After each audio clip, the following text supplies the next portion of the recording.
G'day, look what just turned up. Let's have a look at it, eh?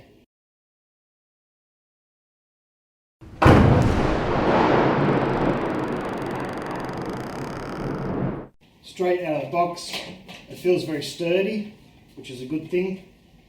It's not flimsy at all. Everything feels nice and strong.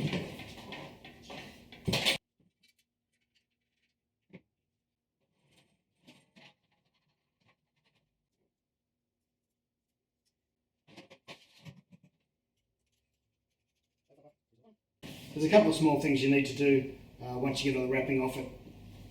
And that is to attach the ball valve tap. That's just a simple screw on. The handles onto the lid.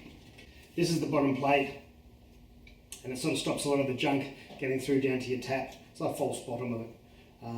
You just need to screw on. There's a little ring there to help you pick it up and get it out easily. So just having a look at it, there's a couple of things different from the smaller version, the Brew. There's more elements. There's 3 elements here now. There's a 500 watt, 1000 watt and 2000 watt. Now this is a 15 amp unit.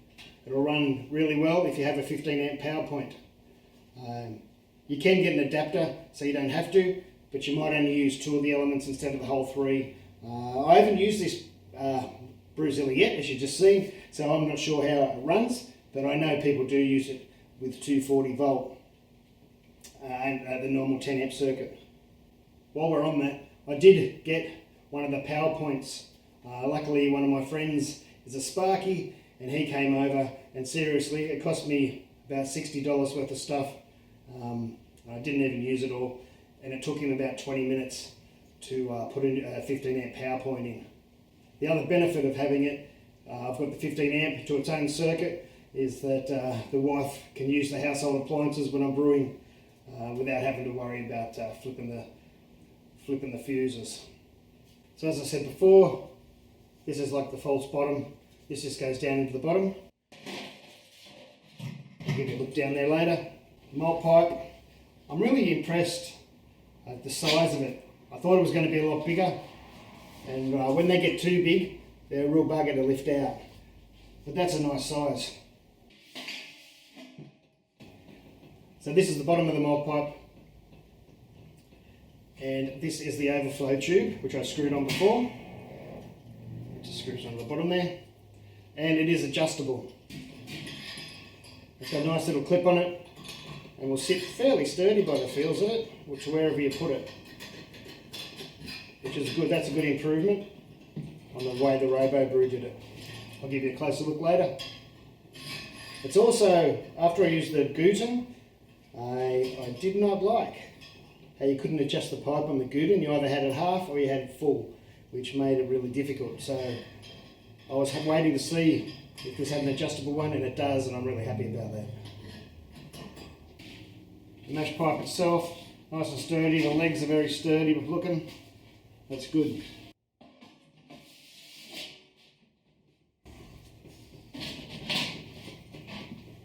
It fits very snugly into the pipe too, which is good. It's not going to move around. It does have a top screen for the mash if you like using them. I noticed this one doesn't come anymore with the silicone ring around it, but they don't sell the Brews with those anymore. They're a little bit of a pain. You get them on and they're a little bit of a pain to get them in. And it seems this fits pretty snugly in the pipe anyway. The handle, it's got the handle with a bend in it. So if you do use a hoist of some sort, it won't drift around on it. The return pipe, or recirculating arm, or whatever you'd like to call it, is a cam lock fitting again.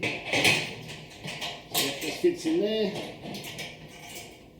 I've seen people ask before what this little rubber cap is, and it simply goes over your overflow pipe while you're putting your grain in, so your grain doesn't go down the overflow pipe.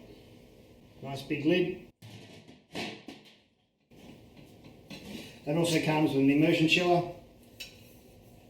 You can probably tell that's a bit bigger than the Brew's one. I'll give that a go and see how it goes. A little bit of silicone tubing, which you could use off your recirculation arm. Another good thing I've noticed is it comes on feet. So you don't have to sit it on anything to make sure you get a nice airflow under there. So it keeps it off the ground. Also comes with an extra handle down the bottom. You might wonder what that's for. It's just to make it easier for tipping it out when you're cleaning. You can pick it up and tip it out. You don't have to put your hand on the bottom. And the programmable controller. I'm not going to program that right now, of course, but it's got 6 steps you can program into it. And just to let you know, this is the generation 3.1. This is the latest version. And the elements in the bottom are ultra low watt density, but high power, which is really good for boiling and should reduce any scorching you get. And just so people know, when you buy a unit like this, even though it's called 65 litres, 65 litres is the full unit right to the top. You wouldn't be able to boil 65 litres in it. The mark here, the top one of the litres is 55, which is right there. I don't know if that'll pick up on camera. Or 15 gallons is just above it there. You could easily boil that in it, I reckon. You might need a bit of firm cap or just keep an eye on it. But you could easily boil that. You could easily pull out 50 litres out of this without too much drama, I reckon. 50 litres is just over 13 gallons. So that's about it for this video. I'll chuck on some more footage of it on the end to give you a close-up look. It's a bit hard to do that while I'm talking. And we'll see how it goes, eh? Hopefully in the next couple of days I'll get a video up of it in action. Cheers. Let me do that again. I can't say cheers without a beer. Cheers. Zombie dust.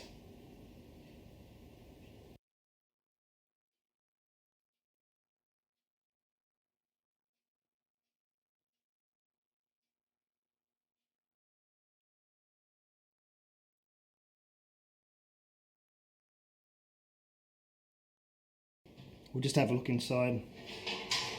There's your handle. That's where I said the black rubber goes. Over the overflow.